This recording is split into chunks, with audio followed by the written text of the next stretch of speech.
Bonjour, nous allons examiner les règles applicables dans le domaine du temps de travail.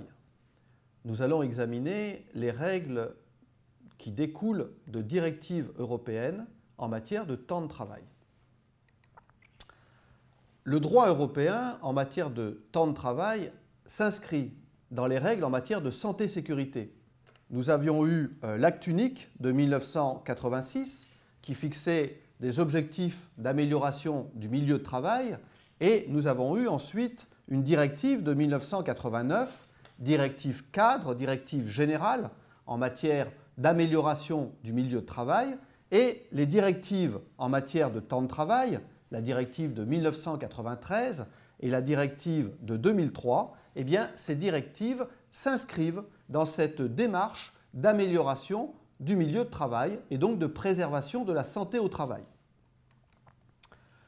Nous sommes ici dans un domaine où l'Union et les États, c'est une formule ancienne qui date du traité de Rome de 1957, l'Union européenne et les États ont pour objectif l'amélioration des conditions de vie et de travail et donc l'égalisation dans le progrès entre les différents régimes juridiques des différents États de l'Union européenne. Dans ce cadre, l'Union européenne va venir compléter l'action des États. Nous sommes dans un domaine de compétences partagées entre l'Union européenne et les États. L'Union européenne va donc compléter l'action des États dans le domaine de l'amélioration du milieu de travail et dans le domaine des conditions de travail. La Charte des droits fondamentaux de l'Union européenne, dans son article 31, nous indique que tout travailleur a droit à une limitation de la durée maximale du travail, à des périodes de repos journalier et hebdomadaire et à une période annuelle de congés payés. Autrement dit, dans ce texte, nous avons une sorte de constitutionnalisation des droits en matière de temps de travail. La directive de 2003 vise donc à protéger de façon efficace, c'est un terme que l'on retrouve souvent dans le droit européen, le droit doit être efficace, protéger de façon efficace la sécurité et la santé des travailleurs et cette directive prévoit de nombreuses dispositions en matière de repos quotidien, de temps de pause, de repos hebdomadaire et de durée maximale hebdomadaire de travail. Le champ d'application de la directive est très large puisqu'en fait sont couverts tous les secteurs professionnels. Tous les secteurs d'activité privés ou publics bénéficient des dispositions de la directive. Et en ce qui concerne les situations professionnelles, eh bien là encore, le champ d'application est très large puisque sont en particulier inclus des salariés qui ont des statuts particuliers. Nous avons eu notamment une jurisprudence concernant des emplois saisonniers de moniteurs de colonies de vacances. Donc, un champ d'application extrêmement large. La directive prévoit essentiellement des repos minimums. Ces repos minimums ont été repris dans le droit français, dans le Code du travail. Tout d'abord, un repos quotidien, plus exactement 2 repos quotidiens, c'est-à-dire un repos minimal de 11 heures consécutives entre 2 journées de travail, un repos, vous le remarquez, minimal de 11 heures consécutives, il n'est pas question de scinder ce repos, et également un temps de pause au cours de la journée, il doit y avoir une coupure. Et nous avons également un repos hebdomadaire prévu par le droit européen. Ce repos hebdomadaire est de 24 heures, c'est-à-dire une journée consécutive. À ces 24 heures s'ajoutent les 11 heures de repos journalier et donc vous voyez que nous arrivons à 35 heures. Alors il ne s'agit pas là de la durée légale en France de 35 heures, il s'agit là de 35 heures de repos hebdomadaire.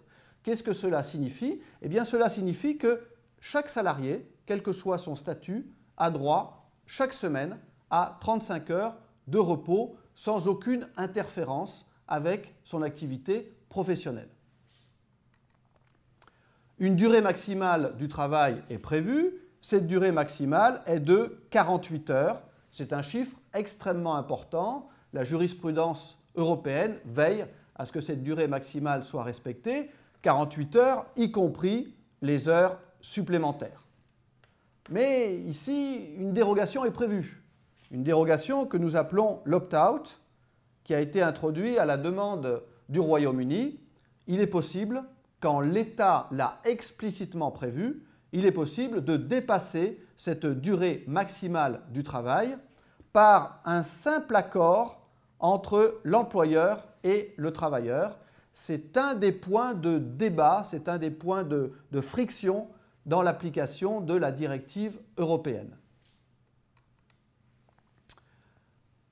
Nous sommes à un carrefour concernant la construction européenne. Et nous sommes à un carrefour en particulier en ce qui concerne l'avenir de l'Europe sociale. L'Europe sociale existe. Est-ce qu'elle va s'intensifier? Est-ce qu'elle va se développer? Ou est-ce que nous allons assister à une régression? Eh bien, cette question se pose en particulier au regard de cette directive en matière de temps de travail. En matière de temps de travail, un certain nombre de projets existent pour réviser la directive. En fait, nous avons un débat autour de l'objectif de cette directive. Est-ce que l'objectif de la directive doit être la protection de la santé et de la sécurité des travailleurs? Et est-ce que cet objectif doit rester le seul objectif? Ou bien, est-ce que cet objectif de protection de la santé et de la sécurité doit être articulé avec un autre objectif qui serait celui d'améliorer la compétitivité des entreprises? Et il est toujours difficile de suivre, de poursuivre deux objectifs différents. Il y a donc un risque de régression du droit et ce risque, il a lieu ici dans le noyau dur du droit social européen, dans ce qui constitue véritablement un des éléments essentiels de l'Europe sociale.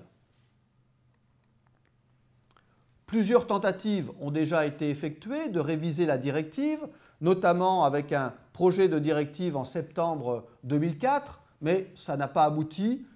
Nous avons eu un comité de conciliation entre le Parlement européen et le Conseil des ministres qui n'a pas abouti. Donc en 2009, la directive n'a pas pu être révisée. Nous avons eu une nouvelle tentative par le biais d'une négociation collective, mais qui s'est achevée en 2012 entre les acteurs sociaux européens. Et là encore, il n'y a pas eu de révision. Depuis, la Commission a organisé une consultation publique. Peut-être que certains d'entre vous ont participé à cette consultation publique. Et depuis, eh bien, nous ne savons pas trop quel est l'avenir de cette directive. Alors, quels sont les points de divergence dans le cadre de la révision de cette directive? Il y en a plusieurs. Les points principaux de divergence sont notamment cette question de l'opt-out. Cette possibilité de déroger par accord individuel entre le salarié et l'employeur à la durée maximale de travail de 48 heures. Est-ce qu'il faut davantage l'encadrer ou est-ce qu'il faut supprimer cette possibilité? La durée du travail maximale est de 48 heures. Mais sur quelle durée faut-il calculer ces 48 heures? Sur quelques semaines? Quelques mois? La question est posée. La question de la définition du temps de travail. Comment doit-on mesurer le temps de travail? Comment doit-on mesurer le temps passé sur le lieu de travail quand ce temps n'est pas du temps travaillé? Grande question là encore.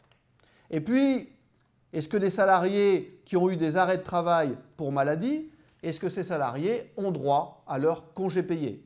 Là encore, les avis divergent. Alors, nous avons donc une absence de révision de cette directive. Qu'est-ce que cela signifie? Eh bien, cela signifie deux choses. Première chose, la directive s'applique. Les États doivent veiller au respect de la directive. Et le juge européen sanctionne le non-respect de cette directive et les outils de cette directive peuvent être mobilisés devant les tribunaux à l'intérieur de chacun de ces pays. Cette directive est un droit tout à fait opposable. Second élément, le risque, c'est que de plus en plus d'États utilisent les dérogations prévues par cette directive et notamment que de plus en plus d'États utilisent cette dérogation à la durée maximale du travail de 48 heures. Vous le voyez, cette directive en matière de temps de travail a apporté énormément de protection aux salariés, notamment en termes de temps de repos minimum, mais l'avenir de cette directive est aujourd'hui posé et à travers l'avenir de cette directive, c'est l'avenir de l'Europe sociale qui se joue.